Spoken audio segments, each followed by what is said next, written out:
Breaking news tonight, 3 people are under arrest after a woman was shot in front of an Alexandria 7-Eleven. We're told that victim may have been an innocent bystander. Fox 5's Lindsay Watts has the latest details just in from investigators. Police say the woman shot is expected to recover. What a terrifying scene that played out here at this 7-Eleven. It was just after 3 in the afternoon here at the corner of South Reynolds Street and Duke Street. Police aren't elaborating on what exactly happened leading up to the shooting, but I want to play for you some audio that went out over the police scanner as the victim was being rushed to the hospital. Listen. Victim is stating this occurred at the 7-Eleven. It was a shootout between 2 vehicles and she got caught in the middle. Right now, she has a gunshot wound to the jaw and the legs. She does not know who did this. A gunshot wound to the jaw and the leg. And this is the suburbs of Washington, D.C. But this area, Alexandria, has been getting sketchy for a long time. I mean, pre-Floyd. Pre-Floyd, it was getting sketchy. It's probably always been sketchy. I ain't from out there, so I don't know. But I know some people from out there. And, you know, they sketchy dudes. so it's probably always been sketchy. But it's getting worse and worse. And that may be, 2020 effect. But it's always been, kind of, things happen out there. Not as much as the city, of course. But, it is what it is.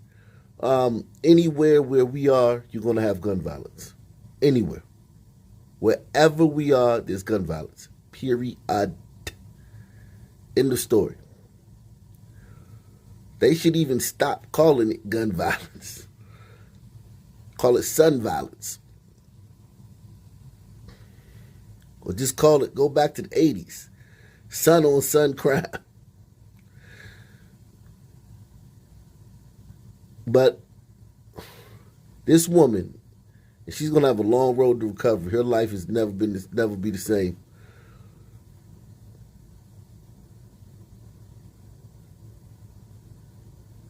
Always this woman getting shot. Always a sister. Probably was a sister. Out here it could have been somebody, a foreigner, somebody from any. They have very multicultural area out here. So it could have been, the woman could have been anyone. But, wow, just the way we just recklessly, and we sleep like babies too. These guys aren't going to be tossing and turning. Dang, man, I wonder what's going on with that lady that we shot. Man, we shoot people, innocent people, and get away with it all the time and go home and sleep like babies. That's what I want y'all to know, too. Some men don't be tossing and turning. They don't just be sitting there staring into space.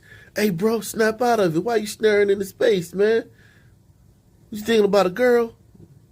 Nah, man.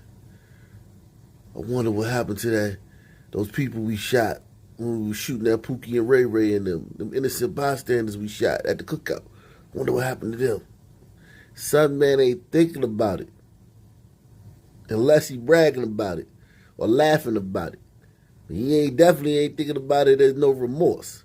I promise you that. I ain't even got to I don't even need a cosign on that.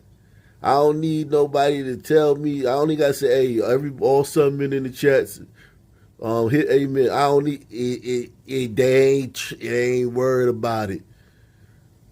Victim is stating this occurred at the 7-Eleven.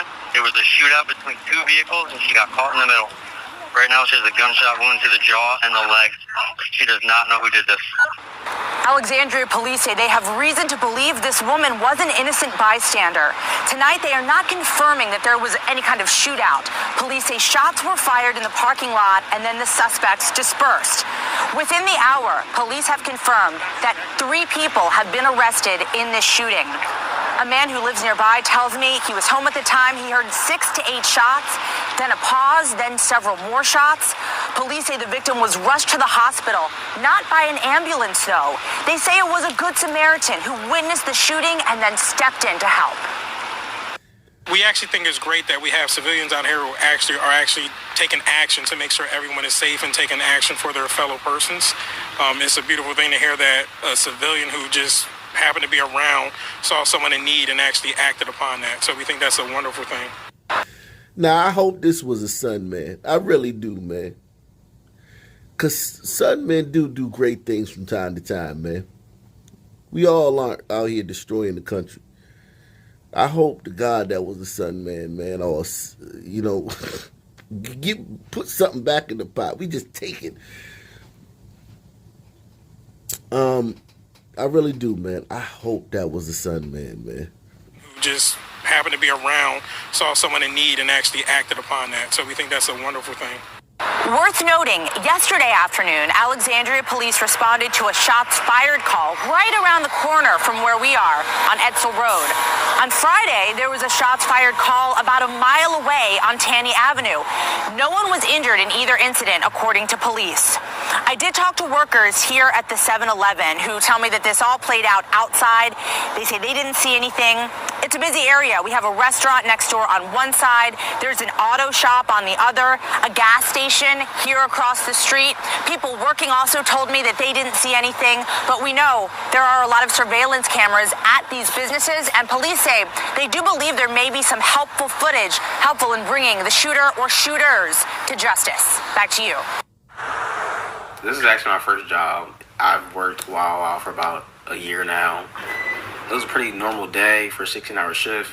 I was pretty tired. I was working, making sandwiches, and two strangers running up to me like, hey, is a girl having a seizure in the bathroom. She's not breathing. So I ran in the bathroom, ran in there real fast, and then she was lying on the floor, and I'm just like, oh, snap, like, this is serious. So I ran over to her, laid her on her backside, checked her pulse, and I pinched her nose, tilted her head back, and continued to CPR. She, passed away on me for a second. She died on me for a second. So I continued to do CPR until she started coughing up. EMTs got here. And if I didn't do what I did, she would have, not would have made it. Before all this even happened, he was always great. He was always eager to help. It's expected from him. So, if anybody know how he was raised, that's him. The grandmother took the kids every summer, and she took John to CPR class. If she was definitely alive, man, she'd have been definitely honored. She loves him, and especially for him to do something like that. Yes, definitely. Salute the mom, man. We give these moms a hard time in the community. Everything's their fault. I mean, everything. Everything. It's almost as if Southern men are soulless mannequins and with only good traits. And everything bad every bad trait or characteristic that they develop over life is attributed to their mom, if she's a single mom. Now, I don't know if this is a single mom or not. I know grandma took them. Grandma took the kids every summer, for the whole summer. So mommy probably needed a break, which means mommy was probably doing it on her own. So this is Philadelphia. The single mother rate in Philadelphia is in the 80s. So listen, most likely this is a single mom. But salute to her. She seems like a nice woman. Really salute to grandmama, taking that boy to CPR class. And if you have been following this channel for more than a month or two, you know that's one of my pet peeves. The fact that the community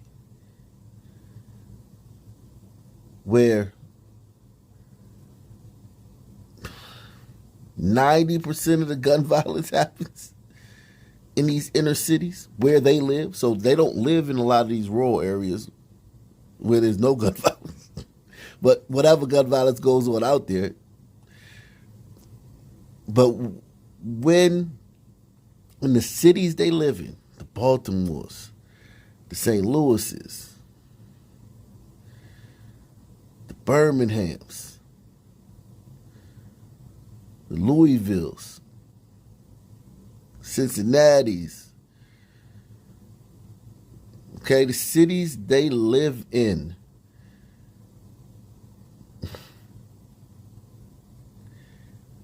All the gun violence happens in their community. Virtually all of it. And no one knows any first aid measures.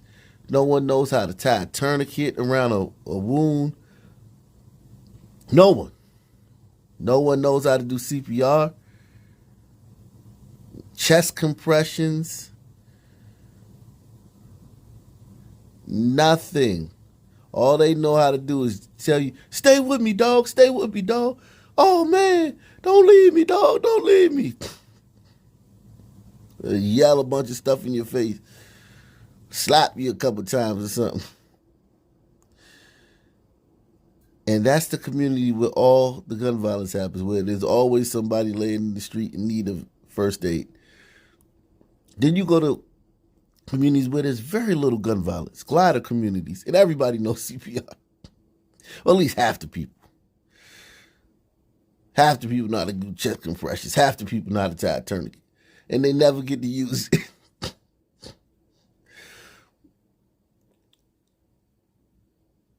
So salute to grandma.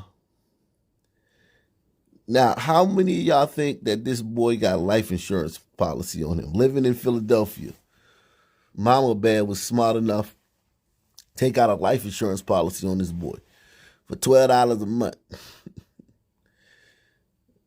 $5 a month. Something like that. So that if something happens to this boy, and don't tell me he's not a thug. It don't matter if he's not a thug. He get with a straight bullet. He could be the wrong place at the time. Somebody could be mad at him over something stupid.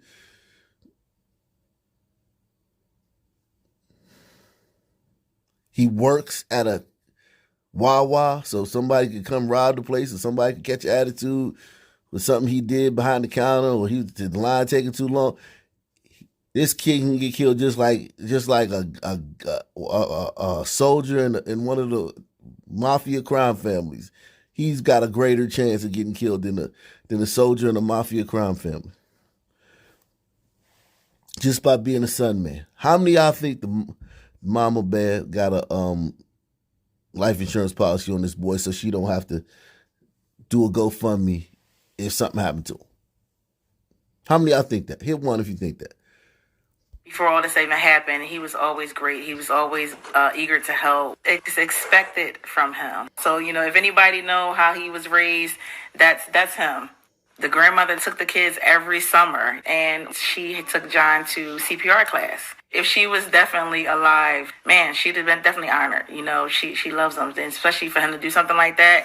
Yes, definitely. Well, I'm really humble about it. I'm thinking about joining the police force. I believe we need more EMTs and medics and law enforcement officers out there. I believe schools should learn CPR for a health class or a gym. Certain things in life, you're not going to know when it's going to end or not. So everything is a valuable lesson.